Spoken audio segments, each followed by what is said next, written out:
The Tao of Self-Confidence, Episode 728. Welcome to the Tao of Self-Confidence, where I share stories of amazing women who have discovered their inner journey to self-confidence. Visit our website at thetaoofselfconfidence.com. Your inner journey to self-confidence awaits. Well, hello friend. Welcome to the Tao of Self-Confidence, where I share stories of amazing women who have discovered their inner journey to self-confidence. I'm your host today, Sheena Yap Chan, and today I have an amazing lady on the show today. She is a cosmetic dentist based in Orange County, and I'm really excited to have her on and share her story with us today on self-confidence. So without further ado, I'm going to introduce you to Dr. Joyce Kahng. Joyce, how are you today? Maybe you can fill in a little bit more about yourself to the listeners. Sure. Yeah. Thank you, Sheena, for having me on. I'm really excited to share my story. I am a cosmetic dentist. My name is Dr. Joyce Kahng. I'm a practice owner in Costa Mesa, California, and I'm a professor of dentistry at USC's School of Dentistry. And I do virtual smile consults to, create more confident smiles. Awesome. Well, thanks for sharing that. And Joyce, what's your cultural background? I am 100% Korean. I don't speak Korean, unfortunately, but I am Korean, and then I was raised Christian. Thanks for sharing that. And what would be your favorite self-confidence quote? My favorite self-confidence quote is, "It is not the mountain we conquer, but ourselves." I don't know who said that. That's a great quote that you mentioned. Thanks for sharing that. And in your own words, how do you define self-confidence? My definition of self-confidence, I think confidence is when you feel most like yourself. So shedding layers of who people expect you to be, whether that's your parents or your friends, and acknowledging your flaws as well, and working on improving the things that you can that are roadblocks to you being the best you that you can be, and also finding your voice in that process and being your own biggest fan. Thanks for sharing that great definition. And Dr. Joyce, what was your life like before your discovery of self-confidence? That's such an interesting question to me, because I didn't really realize when I didn't have self-confidence. I didn't recognize that I lacked self-confidence. I graduated from dental school when I was 23 years old. I am very into fitness, so I worked out hard to look good. My physique looks good. I studied hard, and I was really, really accomplished at a young age. And, I was always striving for perfection. I had a lot of pride in being perfect. And I look back and I did grow a lot. I realized I didn't have the right kind of confidence in that situation, because there is a difference between having confidence really from inside of you and having confidence or being proud of your outward accomplishments. So I realized that, if that's the way that I feel the most confident, then it all, like, let's say as I get older, I get fatter, then all of my confidence will disappear. And that's really not a healthy way to have confidence. It really stems from inside. Thanks for sharing that. And I think, as Asian women, especially being raised in Asian families, we've been programmed to the more accomplishments we have, the more we should be proud of, and nothing's wrong with that. But sometimes we have to look back and realize who are we without those accomplishments? And that's when we can really dig deep and realize with or without them, we're still more than enough. With or without them, we're still the same person. We still have those abilities. We're still worthy. And yeah, I know sometimes it's we see other people and we compare ourselves to them. It's why are they more accomplished than us? But we just have to realize they have a different story than us, and we have our own journey. And, we just keep working on ourselves and moving forward. And what was that point in your life when you realized you can go out there and be who you are today, have that confidence? What was that aha moment? Yeah, absolutely. I can totally relate to what you're saying. And weirdly, maybe it's just an Asian thing. That is sort of what I had to deal with in growing my confidence. I would say that I didn't have an aha moment, but I grew a lot through these adult milestones. So for instance, one of them is when I took over practice. I have my own practice now. It's been 5 years, but when I first took over, I had such a hard time figuring out how to balance promoting myself humbly to attract patients. And I realized that it's because I was raised and I was taught that bragging was not good. My parents always said, let your work speak for itself. And in most cases, because I was raised in an Asian household, it was not good enough.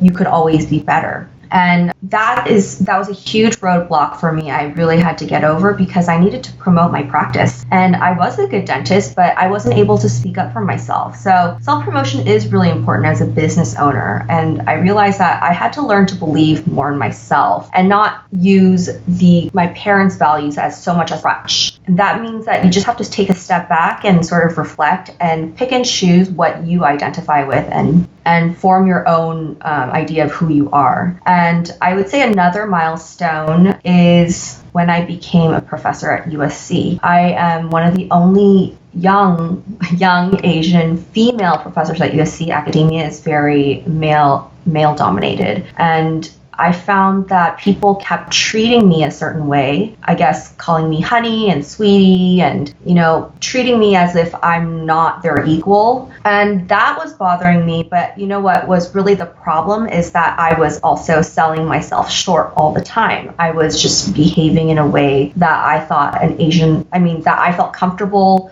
I wouldn't promote myself in that environment. And you really have to be strong if you want to promote yourself in an environment where you're a minority. And, stay strong and stay true to your voice, because so many times it was hard for me to say no. It was hard for me to just let people know that I'm actually their equal. A lot of times I would take a back seat in a lot of issues. And even when I talk to my friends, they find out that I'm teaching at USC at such a young age, I joke about it. I say things like, yeah, can you believe they let me teach other people? It's hilarious. Who would have thought? Things like that, where it is funny and it's nice to be able to make fun of yourself, but also it detracts from your self-worth too. So that's pretty much, those are big milestones, I would say. And then obviously every day, I think learning to be more confident is a journey. Thanks for sharing that. And I'm glad you were able to bring up all these topics, these milestones that you've gone through, because, they always have this notion that it's not proper for a lady to promote themselves because it looks shameful or greedy or looks bad. But I mean, if people don't know what you're doing, how do you expect them to come to you, right? And there's nothing wrong with self-promotion if you're promoting something that can help someone out there. And I think the more we're comfortable with that and the more we can show others that, self-promotion from women is okay, then more and more women can go out there and build that confidence to do the same thing. And, as a woman, like you mentioned, as a young woman in a male-dominated industry or practice or whatever it is, it's not always easy, right? We have to learn to take ourselves seriously. Because like you mentioned, right, you joked about it and everyone else joked about it because you were so young. But, they hired you for a reason because you had something to offer to the school and, you did it. And yeah, it's not always easy when you're the only girl in a male dominated, area or practice. And, like you mentioned, they don't take you seriously, just because you're a woman, and we have to prove to ourselves, or prove to them, not prove to them, but we just got to put in the work maybe, 3 or 4 times more than, the rest of them, just to show them that, yeah, we are serious. We're here for a reason. And, I was hired for a reason. So I'm glad you're able to share all those things. And, because of that, what's your life been like now? I think that my life now, it's very different. I sat there last night telling my husband that I'm talking about confidence. And I was asking him, do you think I'm confident? And he was like, yes. He rolled his eyes. Yes. So what I've realized is I'm very unapologetically myself these days.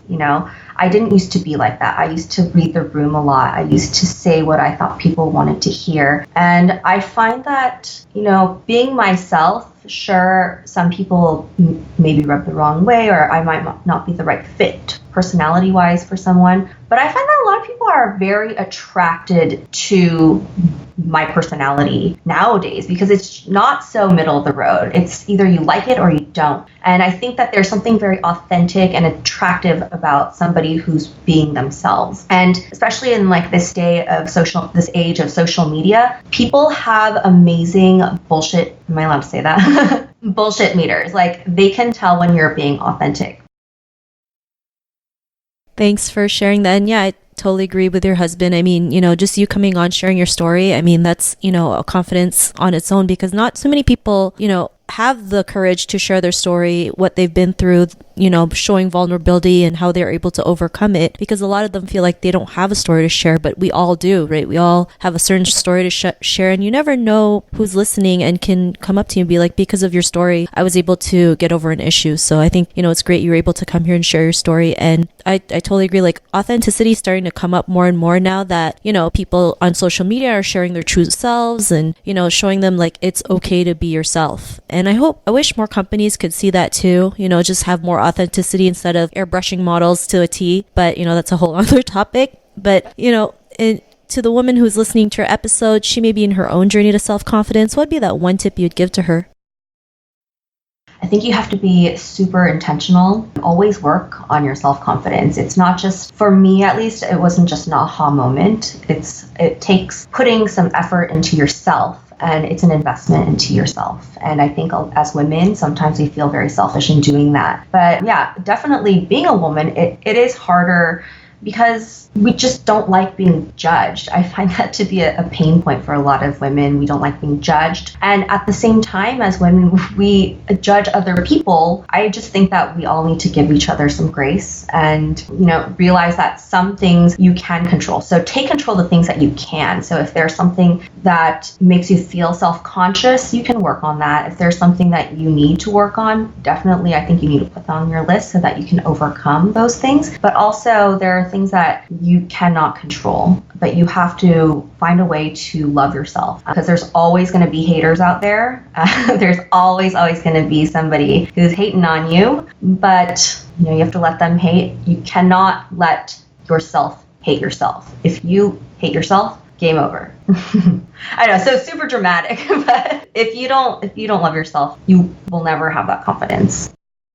Thanks for sharing those great tips. And, self-love is really important. I know self-love isn't really taught in like school or anywhere else. So it's really important for us to share, self-love tips and why self-love is important. Yeah, even though it sounds cheesy sometimes and maybe over repetitive, I think it's just necessary so that women out there can realize how important it is, not like just in their own journey and for themselves in the process. So thanks for sharing that. And if our listeners wanted to get to know a little bit more about you and what you do and check out some of your work, is there any links or social media profiles we can connect with? Sure. I'm super active on Instagram. So my main account is Joyce the Dentist. If you DM me, I will probably respond. And then I have another account for my business. It's Virtual Smiles OC. And basically, it's a really cool thing where people just take pictures, selfies of their smiles and send it to me. And then I do a free consultation on how I can improve their smile based on what they don't like about it. So I think that this is really cool because every day my business is basically helping people smile more confidently, but I'm really thankful for the opportunity to talk about my own personal journey too. Thanks for sharing that. And to our listeners, if you want to connect with Dr. Joyce, you can also head on over to thetaoofselfconfidence.com and search for Dr. Joyce's name. Her show notes will pop up along with everything else that we talked about. And I really just want to thank Joyce today for taking the time to share her story and tips with us on self-confidence. So thank you so much, Joyce. Thank you for having me. This was really fun. Not a problem. It was really great having you on the show. And to our listeners, be on the lookout for another new episode of another amazing woman's journey to self-confidence, and we'll talk to you soon. Bye for now. Thank you for tuning in to another amazing episode of The Tao of Self-Confidence. Get your free audiobook by visiting our website at thetaoofselfconfidence.com. Your inner journey to self-confidence awaits.